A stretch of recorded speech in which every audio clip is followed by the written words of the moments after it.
What if you were happy, lucky, and blessed? What if you right now, with all of your you-ness, were that? What if you, in all your you-ness, are the very definition of happy, lucky, and blessed? If you are anything like me, hearing that, you might be wondering if maybe my coffee had a bit too much luck of the Irish in it. Because you have debts, right? You have bills. Maybe you have a terrible job or a terrible boss. Maybe you still work for Jeff Bezos. Shudder to think. But even if not, you still have things to do, things you're not doing well and things you are. You have pressures. You have things weighing on your head and your heart. Maybe today finds you worrying about someone you love, someone who is suffering right now. Or maybe that person suffering is you. And for you, maybe Holy Week is just another segment in a long arc of personal discomfort. I believe that you can be forgiven for not feeling terrifically joy-filled this or any Easter holiday. Maybe even for feeling the opposite of happy, lucky, and blessed. And yet, the calendar says joy is here, so here we go anyway. So in the spirit of the search for love and hope, let's deconstruct just a little bit. But first, let's pause. No, really, let's do that. Look around you right now. Would you all do that? Look around. Yeah, I am looking at you, so I can tell. See any new to you faces that you don't know, people that have been here, not been here, people who have not been here in a while, right?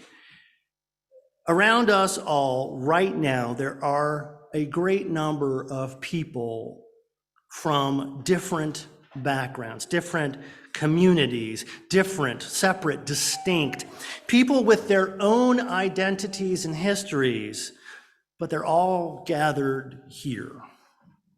And I want to tell you that this is weird. Today, here in the 21st century, we have gathered in a very old church, and we're sharing stories and talking about wisdom. And you have to know that this is not what empire, what the oligarchs and the overlords, this is not what they would have wanted for us today. If they had their way, we would be off being productive, whatever that means. If they had their way, we might never do this again. But for this moment, right now, we have done something. That something is countercultural, something almost revolutionary. And because of that, we are not what we were. We took our separateness, and at least for the moment, we have turned it upside down. And that is interesting. May it be a start. Today's gospel reading comes from Matthew, the Beatitudes. Beati, it's a Latin word. It means blessed. And that word blessed is the first word in each of the declarations made by Jesus in the Sermon on the Mount. Beati, Beatitudes.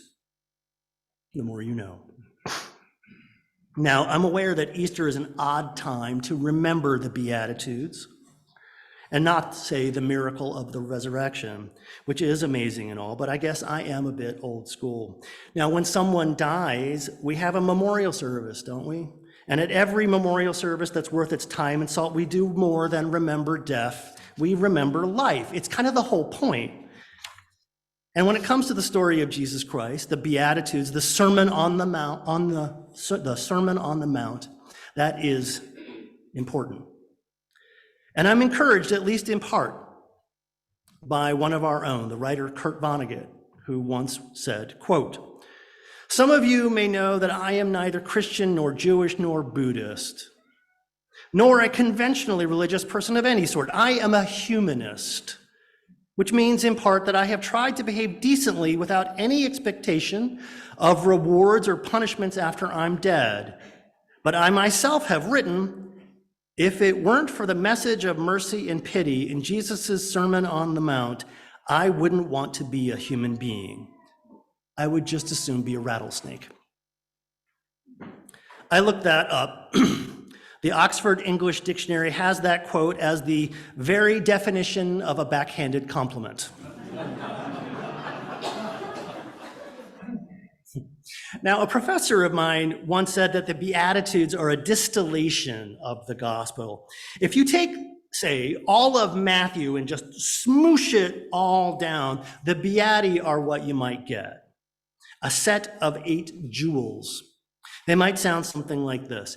Blessed are the low, for they are raised high. Blessed are the broken, for they are whole. Blessed are the last, for they are first. Blessed are the hated, for they are loved. Blessed are the kind, for they will stop hate. Blessed are those of good intent, because intent is where good begins.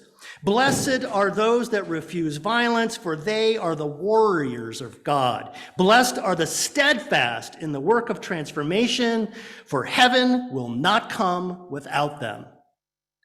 Blessed. Blessed are they. And yeah, for those of you that are taking notes, that is from the New Scott Hull Bible translation. It's coming out next year, edited by Dr. Kathleen McFadden. And yes, just after today's service, she told me you can order your copy. It'll be in the common room. Yeah. So thank you, Kathleen. Appreciate that. Now, as a preacher, my job is to make it weird, so let's do that now. Let's look again at that word, blessed. We know the Latin, but the Gospels were written in Greek. And the word that's used there is markarioi. Markarioi. Like many words in ancient languages, markarioi does not have a direct translation into English. Our Bible translators picked blessed, because it sounds pious. And it could just as easily, though, have been happy or lucky. Happy are the poor. Happy are the poor. Lucky are the meek. If that sounds odd, don't worry, because there's more. Because the way Jesus uses this word as he's talking with his disciples, he is not making a promise of a distant heaven or life hereafter. He is not talking about someday. Someday you will be blessed. No, the way he uses it implies right now, today. Jesus on the Mount was describing the world as it was. We are blessed, not will be blessed. Even better, markarioi implies a sense of being joy-filled.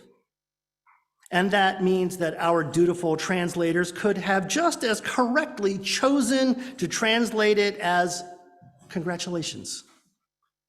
Congratulations to the pure of heart, for they get to see God. Hooray! It is just wonderful to be poor or wanting or sad. How amazing, how delightful to be lost, to be cast aside, to be marginalized, to be someone other than what empire wants, to be someone that empire does not love or center or privilege. Blessed are you to be this. That's really what he's saying. And this would be weird to hear from a street corner preacher. Or maybe one standing next to the Bean over in Millennium Park. Just as it was weird to hear this on a mountainside on the edge of the Roman Empire. Because in the empire, the blessed were the rich, not the poor. The blessed were the powerful and the strong, not the meek. The blessed were the very well fed, not the hungry. Shaw, Jesus, get real. Jesus might as well have been out there saying, black is white, day is night, up is down. Look at that guy. Jesus is running around out there confused, turning everything all upside down. How silly, how bizarre. Before the cross, before Jerusalem, before Holy Week, there was Jesus the teacher. And it was up there on the mountain when Jesus turns empire, our familiar world, the world of production and consumption and alienation and fear and loneliness and all of the 10,000 human things. He turns it all upside down. And more, he is inviting you to do it with him. Asking you to imagine a different world, asking you to lean in, to open your human hearts and your human hands, to join him and together make this world, your world, our world, different. And that is quite a thing. Was back then, still is today. And the good news, the best part, the thing that you might be joyful for this day, this Easter Sunday, maybe it's this: that Jesus, the Son of God, believed that you can do it, that you can change the world. And that fact made him happy. Congratulations. How joyous, how lucky are you? That is quite a gift. It's everything. Because what if you, with all of your you-ness, with all of your uncertainties and questions, all of your struggles, you and all of your you-ness, what if you are the very definition of happy, lucky, and blessed? What if you have permission to imagine a world, a new world, a world different from the world that empire wants you to imagine? A world where those that need have, where those that struggle get help, where those that are hungry are fed, where those that are lost are finally found. What if you are blessed, not just to imagine that world, but blessed because yours are the hands, the hearts. You get to make it happen. Would you give thanks for that? Will you? Because that is the gift of the gospel, the gift of everlasting life, the gift of constant, continual renewal. That gift is yours and always has been. Happy Easter. With gratitude and love and glory to that which is highest. Amen. Visit us at UUSG.org.